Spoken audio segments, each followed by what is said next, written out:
Halo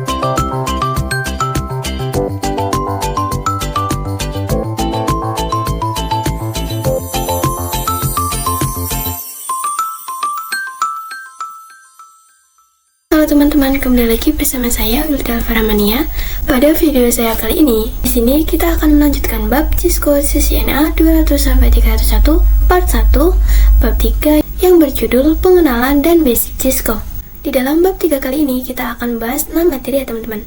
Ada remote Cisco real device, remote Cisco pada packet tracer, perintah dasar Cisco, service password encryption, konfigurasi IP address pada Cisco, dan yang terakhir ada perintah N. Kita mulai dari materi yang pertama yaitu remote Cisco real device. Oke, di sini kita akan belajar cara meremote dengan real device. Oke, jadi di sini terdapat berbagai gambar ya teman-teman. Ada kabel, laptop, PC, dan switch. Kalian bisa lihat pada switch bahwa di sini terdapat beberapa port atau interface ya teman-teman. Nah, interface ini akan dimasukkan pada access point untuk internet atau laptop dan PC. Pada switch di sini dia memiliki port konsol yang berguna untuk konfigurasi atau meremote pada laptop ataupun PC dengan menggunakan kabel ini ya teman-teman. Artinya ujung kabel yang kecil ini dia akan tersambung ke konsol, sedangkan ujung kabel yang besar dia tersambung ke laptop ataupun PC. Kita lanjut pada materi yang kedua yaitu remote Cisco pada packet tracer. Oke, jadi di sini kita akan mencoba meremote dengan Cisco pada packet tracer ya teman-teman. Langsung saja di sini kita tambahkan switch, lalu tambahkan PC-nya. Jadi untuk kabel yang jenis automatically cross connection tipe ini sudah default. Jadi kalau menghubungkan FA itu menggunakan kabel yang ini. Akan tetapi untuk meremote kita gunakan kabel yang konsol. Oke, di sini kita hubungkan menggunakan kabel yang konsol ya teman-teman. Kita klik port konsol, kemudian pada PC-nya kita klik RS232. Jadi untuk konfigurasi itu ada dua cara ya teman-teman, yaitu dengan CLI dan juga konfigurasi menggunakan PC. Nah, dan di sini kita akan meremote menggunakan PC. Kalian bisa masuk ke PC-nya, lalu kita pilih menu desktop. Kita klik yang terminal, kemudian di sini kita klik OK. Jadi ini sebenarnya sama saja ya teman-teman. Namun untuk real device suite kan tidak ada tampilannya. Jadi bisa menggunakan yang remote PC ini. Mungkin di sini teksnya kurang kelihatan ya. Kita akan perbesar. Kita bisa pergi ke menu option, kemudian preference pada fonts. Di sini pada tab CLI. Jadi kalian bisa ubah. Misal di sini saya ubah menjadi 15. Kita coba apply terlebih dahulu dan bisa kalian lihat teksnya menjadi lebih besar ya. Oke, jadi ini untuk remote dari Cisco packet tracer. Kita lanjut pada materi yang ketiga yaitu perintah dasar Cisco. Oke, di sini PC-nya kita hapus saja ya teman-teman. Kita buka saja switch-nya. Lalu pada tab CLI kalian bisa lihat di sini terdapat simbol lebih besar ya teman-teman. Nah, simbol ini artinya kita masuk ke mode user atau level user. Jika kita ketikkan tanda tanya, pada mode ini dia terbatas untuk melakukan konfigurasi. Lalu yang kedua ada yang namanya mode privilege. Di sini kalian bisa ketikkan enable. Nah, tanda pagar ini berarti kita masuk ke mode privilege. Di mode ini kita bisa menggunakan komen lebih banyak. Kita coba ketikkan tanda tanya. Oke, bisa dilihat di sini komennya lebih banyak dari mode sebelumnya. Lalu di sini terdapat more ya teman-teman, yang artinya itu lebih. Kalian bisa tekan enter untuk melihat satu komen di bawahnya. Misal sebelumnya show, dan jika kita enter maka nanti ada komen baru. Selain enter ada juga yang namanya spasi untuk melihat lebih banyak komen. Jadi intinya jika enter itu satu komen, maka kalau spasi beberapa komen. Lalu yang terakhir ada mode global configuration. Untuk komennya adalah conf T. Kalau ada tulisan konfigurasi itu artinya kita sudah masuk ke mode ini ya teman-teman. Yang mana kita bisa konfigurasi apa yang mau kita konfigurasikan.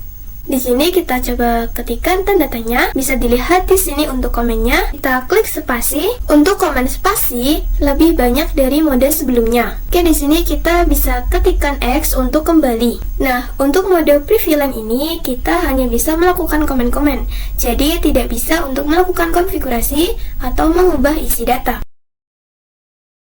Nah, untuk melakukan hal tersebut kita bisa masuk ke mode configuration atau kalian bisa ketikkan conf T. kita masuk pada materi yang keempat, yaitu Service Password Encryption. Oke, di sini kita akan belajar tentang password agar suite kita konfigurasinya aman ya teman-teman. Langsung saja kita buka menu CLI pada suite-nya. Kita bisa masuk ke mode prevalent dengan ketikan enable atau N, lalu ke mode configuration dan ketikan conf t. Di sini kita ketikan ena, kemudian kalian bisa tab, lalu pas kita tab. Di sini kita bisa gunakan tab untuk melengkapi katanya ya. Kita ketikkan saja untuk passwordnya, misal 123. Kita enter, kemudian kita bisa keluar, exit, dan exit lagi. Di sini kita bisa masuk saja ke mode prevalent dengan N. Nah, bisa dilihat di sini kita harus memasukkan password ya teman-teman. Lalu saja kita masukkan. Jika sudah, maka di sini tidak terlihat ya teman-teman, karena defaultnya memang seperti ini. Nah, kita bisa lihat passwordnya dengan ketikan show run. Nah, untuk password yang ini itu tidak aman ya teman-teman, karena bisa kelihatan oleh orang lain. Lalu, untuk password yang lebih aman atau secure, kita akan mencoba enable secret. Di sini kita bisa masuk ke mode konfigurasi dengan conf t. Kita ketikkan enable secret. Misal di sini passwordnya Cisco, kita enter. Lalu kita bisa keluar dengan exit 2 kali ya. Lalu kita coba masuk lagi ke mode prevalent dengan enable. Lalu masukkan passwordnya Cisco, kita enter saja. Lalu kita bisa show run. Nah, untuk password enable secret itu passwordnya seperti di blok ya, jadi tidak gampang kena hack. Untuk password yang 123 juga bisa, seperti yang Cisco tadi teman-teman.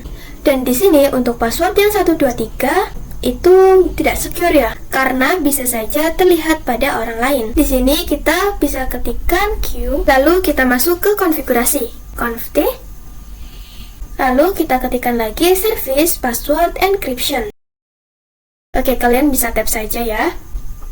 Jadi komen ini untuk memblokir password yang 123 agar seperti yang Cisco. Lalu kita bisa exit, kemudian kita bisa show run. Nah, perhatikan sekarang passwordnya telah terblokir.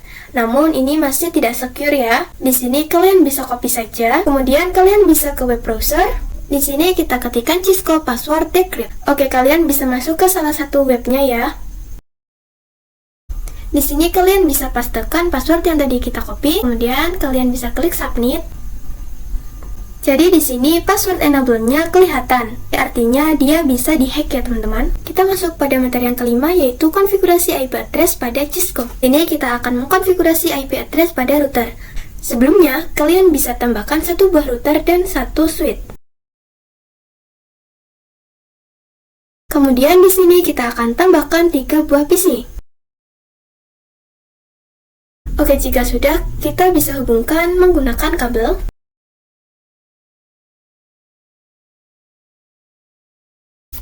Oke, jadi PC1 dan PC2 itu sudah beda network dari PC3 karena sudah beda segmen atau port-port yang ada di router. Kita lihat di sini ada tulisan FA00 dan FA01. Jadi, FA00 itu segmen 1 dan FA01 itu segmen 2. Oke, sebelumnya kan untuk konfigurasi IP di router itu lewat menu config ya teman-teman. Akan tetapi di sini kita akan gunakan yang real device yang nantinya kita akan lakukan di CLI ya. Langsung saja kita konfigurasikan dengan cara kita exit 2 kali terlebih dahulu. Oke, kita masuk terlebih dahulu ke mode global configuration. Kita masukkan perintah conf t. Oke, sebelumnya kita akan tentukan IP yang akan kita gunakan. Jadi untuk segmen 1 atau network sebelah kiri kita gunakan IP 10.10.0/24. Sedangkan untuk yang segmen 2 atau network sebelah kanan kita gunakan IP 20.20.20/24. Dan sebelumnya kita sudah konfigurasi default gateway untuk yang FA00 itu adalah 10.1, kemudian IP PC1-nya adalah 10.2, lalu pada PC2 10.3, kemudian untuk FA01 gateway-nya 20.1, lalu pada PC3 IP-nya 20.2. Oke, langsung saja kita konfigurasikan pada routernya ya. Untuk konfigurasi pada networknya, kita masuk saja pada interface-nya terlebih dahulu, yaitu pada FA00. Kalian bisa masuk dengan INT kemudian tab, lalu interface-nya FA00. Lalu kita nyalakan terlebih dahulu kabelnya dengan ketikan no shutdown. Oke, di sini kabelnya sudah menyala ya. Kita coba exit saja. Kita coba masuk pada interface FA01. Lalu kita ketikkan no shutdown. Oke, jadi di sini kedua kabelnya sudah menyala ya. Di sini kita exit terlebih dahulu. Lalu kita masuk pada interface FA00. Oke, kita masukkan IP-nya dengan IP address 10.10.10.1. Oke, jadi di sini kita tidak menggunakan prefix ya teman-teman, akan tetapi menggunakan subnet mask, yaitu 255.255.255.0. Lalu kita exit. Selanjutnya kita masukkan IP untuk FA01-nya. Kita bisa ke interface FA01 terlebih dahulu, lalu kita tambahkan dengan perintah IP address 20.20.20.1, kemudian subnet masknya 255.255.255.0. Jika sudah, kita bisa exit 2 kali ya teman-teman. Pada menu prevalence, untuk melihat IP berapa saja yang sudah kita konfigurasikan, kita ketikkan perintah show IP interface brief. Oke, di sini kita bisa lihat bahwa untuk FA00 IP-nya 10.10.10.1. Kemudian untuk FA01 IP-nya 20.20.20.1. Nah, di sini keduanya statusnya up. Artinya dia sudah berjalan dengan baik. Sedangkan untuk yang down ini tidak berjalan ya teman-teman. Kita close saja. Selanjutnya kita akan konfigurasikan IP address pada PC-nya. Kita masuk pada PC 1, kita klik menu desktop, kemudian IP configuration. Kita masukkan IP-nya yaitu 10.10.10.2, subnet masknya 255.255.255.0, kemudian default gateway-nya kita isi yang FA00 ya teman-teman, yaitu 10.10.10.1. Lalu pada PC 2, klik desktop, IP configuration, kita masukkan 10.10.10.3, subnet masknya 255.255.255.0, default gateway-nya sama ya, yang FA00, yaitu 10.1. Kemudian kita masuk pada PC 3, desktop IP configuration, IP-nya 20.20.20.2, subnet masknya 255.255.255.0, default gateway-nya kita masukkan yang FA01 yaitu 20.1.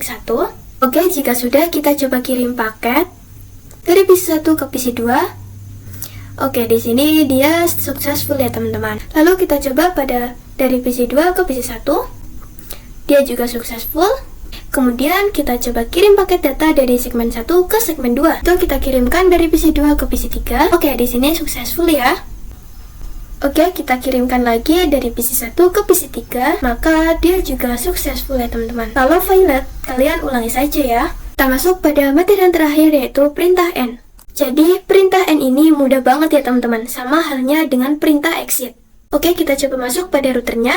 Pada CLI di sini kita sudah masuk pada mode prevalence. Misal kita mau masuk pada mode configuration, kita ketikkan saja conf t. Lalu kita masuk pada interface FA00.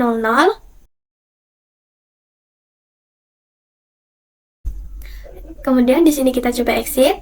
Oke, jadi untuk perintah exit itu kita masih masuk pada mode global configuration. Jadi untuk perintah N itu misal kita ada di mode global configuration, lalu kita ketikkan N, maka kita akan keluar dari mode global configuration-nya. Misal kita masuk pada interface FA00, lalu masukkan perintah N, maka kita sudah berada pada mode prevalence ya teman-teman. Sekian pembahasan bab 3 dari saya, kurang lebihnya saya mohon maaf yang sebesar-besarnya, dan sampai jumpa pada video saya selanjutnya.